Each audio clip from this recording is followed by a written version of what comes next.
O ayan, nag-take out si Bakat. Titikman naman natin ngayon tong floss buns ng Victoria Bakery. Oops, lagyan natin ng edit. Oh, medyo okay naman yan. Tanggalin natin. Ayan, ayan. Spicy tsaka regular.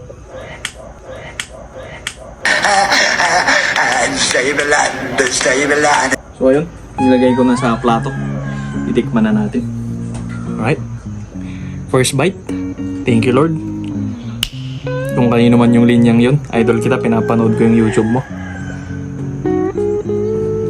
Unahin natin tong floss sa ibabaw. Malinamnam, manamis-namis. Tapos matutunaw sa bibig mo na parang cotton candy. Oh, spicy ha? Interesting. Pakita ko sa inyo.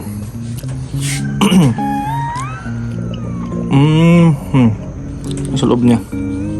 I believe they also use milk buns kasi itong tinapay fluffy tapos manamis-namis. Tapos yung spicy mayo sa loob at saka sa ibabaw. Ayos.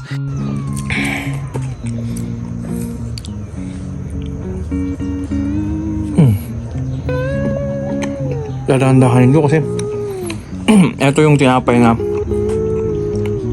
dapat ina-enjoy mo.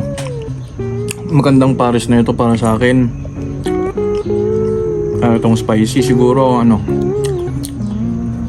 iced na kape. yung yung walang gatas or walang cream.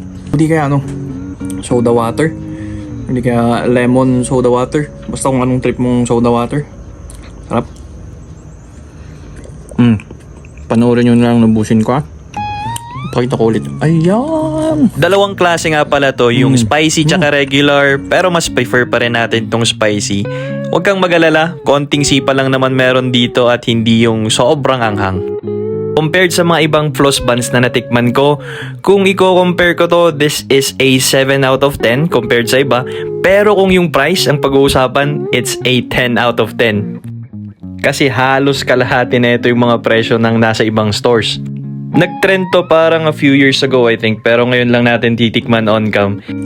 Per piece, I think sa ibang stores almost 100. Tapos dito sa Victoria's parang almost 50. So ayun, halos kalahati. May nanghihingi. Hindi ko mahanap yung resibo kasi si Bakat naman yung bumili dito, hindi ako. So ayun, pa-drop naman po sa comment section sa may mga nakakaalam ng tamang presyo.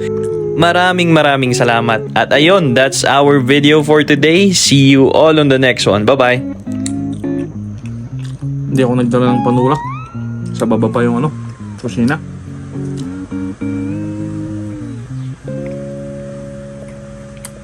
Of course, hindi tayo magkasama.